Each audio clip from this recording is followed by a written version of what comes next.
Assalamualaikum warahmatullahi wabarakatuh. Perkenalkan, nama saya Muhammad Gibran Harlingga Al-Bukhari dengan NIM F1E11967. Ini saya akan menjelaskan tentang studi kasus perkembangan supply chain management pada perusahaan Xerox Corporation dan Dell Computer.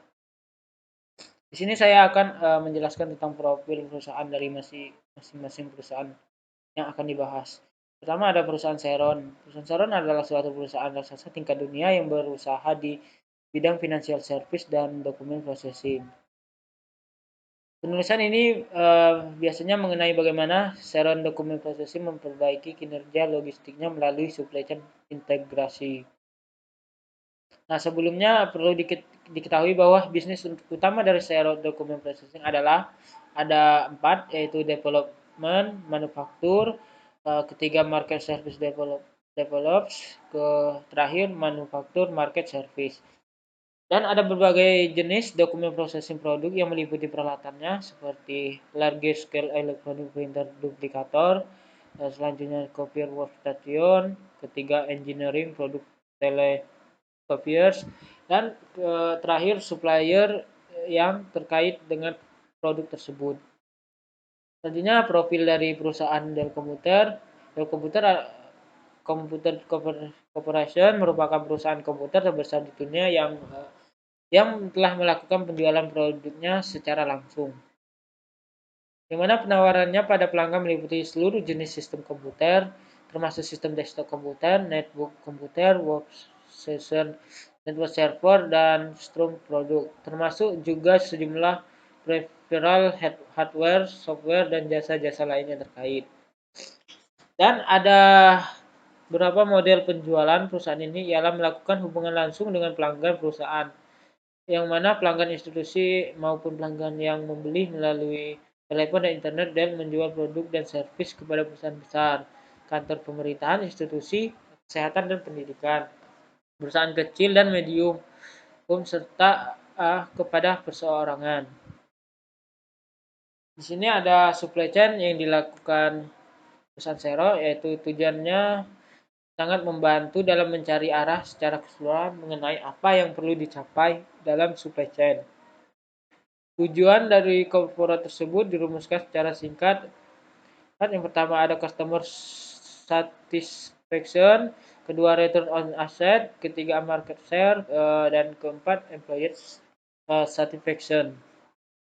Dan Xerox sendiri adalah merupakan perusahaan yang secara vertikal terintegrasi, yaitu bahwa baik manufacturing, marketing, maupun service dilakukan sendiri. Bahwa supply chain bersifat rangkaian tertutup. Barang yang baru beli diseimbangkan dengan peralatan spare parts yang dipakai kembali atau didaur ulang recycle untuk pembuatan sebagian dari kebutuhan barang atau software baru.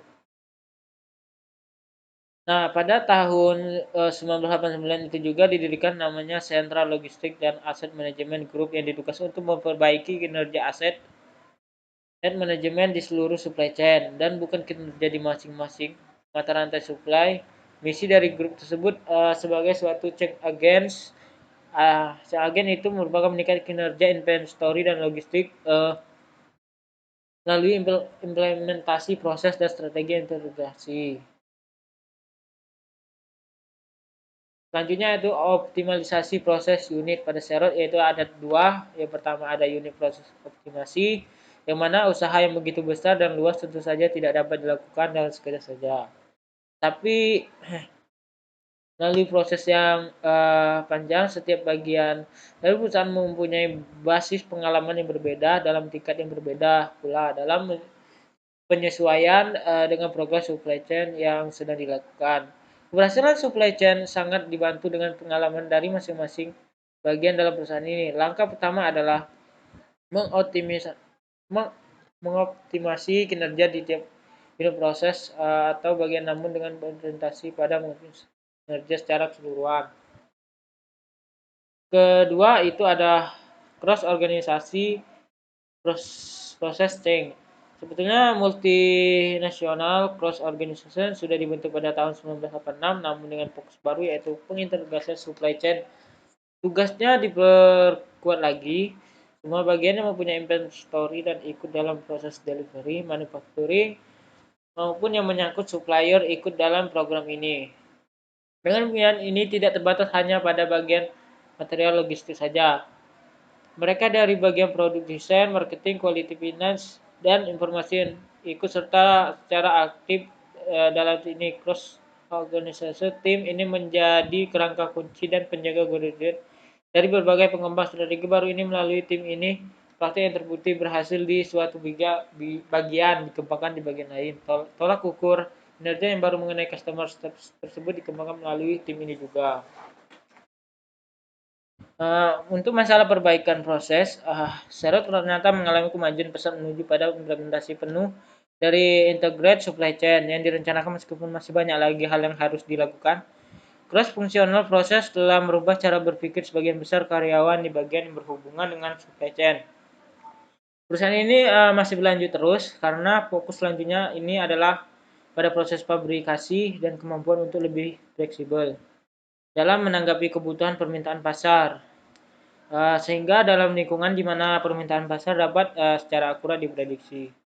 Proses fabrikasi dapat tidak fleksibel, namun yang diperlukan pada waktu itu adalah semacam keseimbangan antara keakuratan prediksi dan fleksibel fabrikasi yang menyesuaikan diri dengan permintaan pasar terakhir. Ini sangat diperlukan perubahan budaya dalam arti tanggung jawab, struktur imbalan, sistem, dan data letak pabrik. Dan tentu saja hal ini tidak dapat terlaksana dalam sekejap. Yang diperlakukan juga adalah penelitian kembali tentang pola sumber pengadaan dan mendapatkan kemudian sebagainya. Dan sini adalah selanjutnya adalah manajemen perubahan. Perubahan terbesar adalah internalisasi tujuan bersama tersebut yang telah dirumuskan dalam dan ditentukan oleh manajemen. Dalam implementasinya, perubahan tersebut berjalan melalui tahap-tahap tertentu sebagai berikut. Pertama itu mula adalah memberitahukan dan meyakinkan semua orang bahwa perubahan ini perlu dan perubahan apa yang diperlukan. Yang kedua, selanjutnya perubahan pengertian tersebut dikonversikan menjadi keyakinan positif dan digunakan sebagai modal untuk memimpin mereka dalam perubahan tersebut. Ketiga, perubahan dilakukan melalui suatu pilot project terlebih dahulu, baru dikembangkan ke bagian-bagian lain. Keempat, tahap terakhir ialah mengusahakan agar perubahan tersebut menjadi milik dan keyakinan bersama, terutama untuk mereka yang paling terkena perubahan tersebut. Selanjutnya ada beberapa kunci keberhasilan dari perusahaan Xerox. Yang pertama adalah Xerox memiliki senior manager yang secara sungguh-sungguh dan konsisten membantu perubahan ini. Yang kedua, ada budaya perusahaan dan soal mutu yang memberikan penekanan pada marketing, problem solving, serta proses perbaikan mutu serta dukungan dari cross fungsional tim sangat membantu perubahan ini. Yang terakhir ada mungkin faktor yang paling besar pengaruhnya adalah yaitu komitmen untuk segera mendapatkan keuntungan pada tahap pertama perubahan tersebut, yaitu melalui perubahan proses jangka pendek dan melalui optimalisasi unit operasi. Namun hal ini tidak boleh menyebabkan para senior manajemen untuk tidak sabaran menunggu hasil-hasilnya. Pada waktu proses implementasi belum selesai, beberapa langkah penting dalam integrasi supply chain masih harus dilakukan. Langkah-langkah besar yang penting untuk dilakukan dan disadari seperti halnya dalam melakukan suatu tujuan sangat strategis. Kita semua berada dalam suatu perlombaan tanpa henti. Nah, di sini ada yang namanya strategi Dell komputer. Nah, dengan menjual langsung kepada pelanggan, Dell mampu membuat berdasarkan pesanan sehingga terhindar dari keharusan menyimpan barang, jadi sehingga dapat menekan biaya sehingga mampu bersaing dengan rival-rivalnya. Sehingga produk Dell makin lama makin terkenal karena murahnya dan kemampuan memenuhi pesanan atas dasar kebutuhan pelanggan. Dan ada beberapa strategi Dell yang memuaskan. Yang pertama, membantu merencanakan konfigurasi komputer. Kedua, memasang software standar. Tiga, memasang aset stiker. Keempat, mengunjungi pelanggan untuk memberikan layanan purna jual. Kelima, membantu dan dalam pembelian PC dan layanannya, dan sebagainya. Ada beberapa model supply chain yang dikembangkan. Pertama, ada model direct selling dan direct business model yang dikembangkan model tersebut, yang mana berhubungan mengurangi inventory, berarti mengurangi inventory carrying cost. Selanjutnya mengurangi biaya penjualan. Selanjutnya menambahkan fleksibel dan menghadapi pengembangan pasar. Terakhir langsung dengan pelanggan sehingga mampu langsung memberikan layanan pada pelanggan. Selanjutnya Dell ada mengembangkan satu strategi lagi, yang mana yaitu membuat komputer dan komponen yang tersedia di pasaran. Strategi terakhir ini memberikan keuntungan tambah seperti misalnya tidak perlu mempunyai aset berupa mesin dan peralatan. Kedua, tidak perlu membangun bagian riset dan development. Terakhir, tidak perlu mempunyai pegawai banyak. Selanjutnya, pengembangan JIT manufacturing pada Dell komputer, di mana pabriknya di Limenstic paling sedikit 40% dari komponennya dibuat di atas dasar JIT. Yang 45% lagi disediakan di gudang pemasok yang berada dekat dengan pabrik Dell. Pemasok mengisi kembali stok barang-barangnya dan mengirimkan ke Dell atas dasar konsiliasi barang-barang besar yang sudah jadi sebagai subassembly seperti monitor dan speaker ditangannya secara agak lain. Nah, dengan cara ini proyek penghematan biaya pengiriman sebesar $30 per jenis barang. Dell baru ditagih apabila barang tersebut sudah meninggalkan gudang pemasok atas permintaan pelanggan, sehingga barang itu hanya berada di gudang Dell rata-rata setengah hari saja. Pemasok menerima pembayaran dari Dell kira-kira 45 hari kemudian. Selanjutnya pengembangan e-commerce.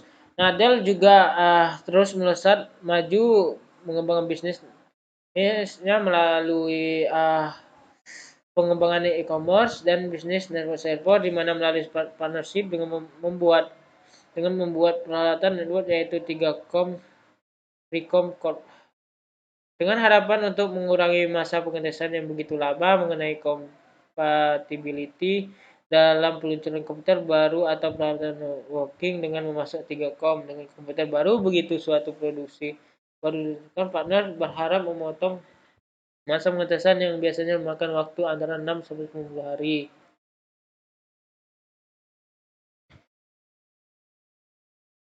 Dan ada beberapa integrasi yang dilakukan oleh Dell dalam supply chain liputi hal sebagai berikut. Pertama, membuat desain. Kedua, peluncuran produk baru. Ketiga, sharing database. Keempat, sistem dihubungkan secara real time. Yang kelima, setiap mata rantai dianggap sebagai bagian dari perusahaan sendiri. Dan serta respon dari supplier sangat cepat karena memiliki akses data pesanan kepada Dell secara real time sehingga dapat merespon secara langsung tanpa menunggu perintah dari Dell.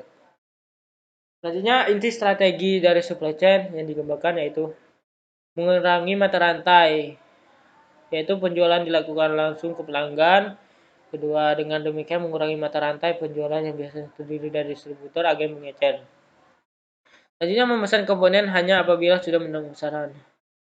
Ada sebagian besar komponen dipesan apabila sudah ada pesanan komputer dari pelanggan. Kedua, komponen stok oleh pemasok atas dasar konsiliasi. Tiga, dengan demikian jumlah inventory dapat dibatasi. Keempat, turnover dapat mencapai 46 kali dalam setahun. Selanjutnya, menentukan standar waktu bagi anggota supply chain. Pertama, standar waktu untuk proses penyebab komponen tentukan seluruh mata rantai. Dua, rata-rata di gudang hanya boleh 15 menit. Untuk menciutkan jumlah pemasok, untuk mendapat komitmen yang kuat, kerjasama dan baik integrasi proses arus barang, jumlah pemasok diperkecil, mengurangi mata rantai. Kedua, pada tahun 1992 jumlah pemasok dapat dikurangi dari 204 perusahaan menjadi 47 perusahaan saja, mengutamakan pemasok yang dekat pabrik.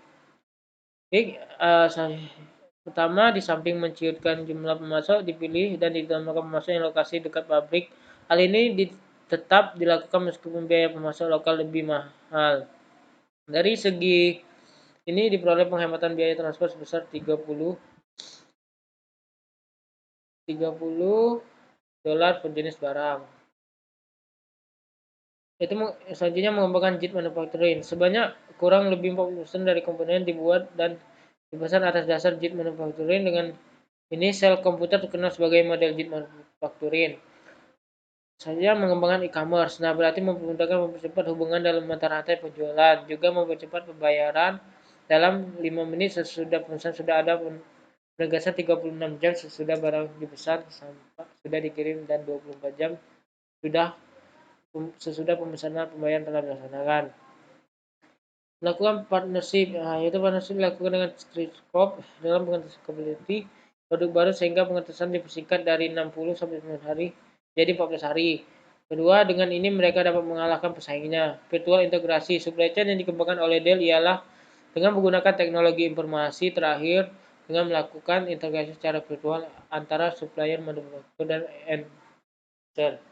Yang pertama, ya berlainan dengan rivalnya yang melakukan vertical integrasi.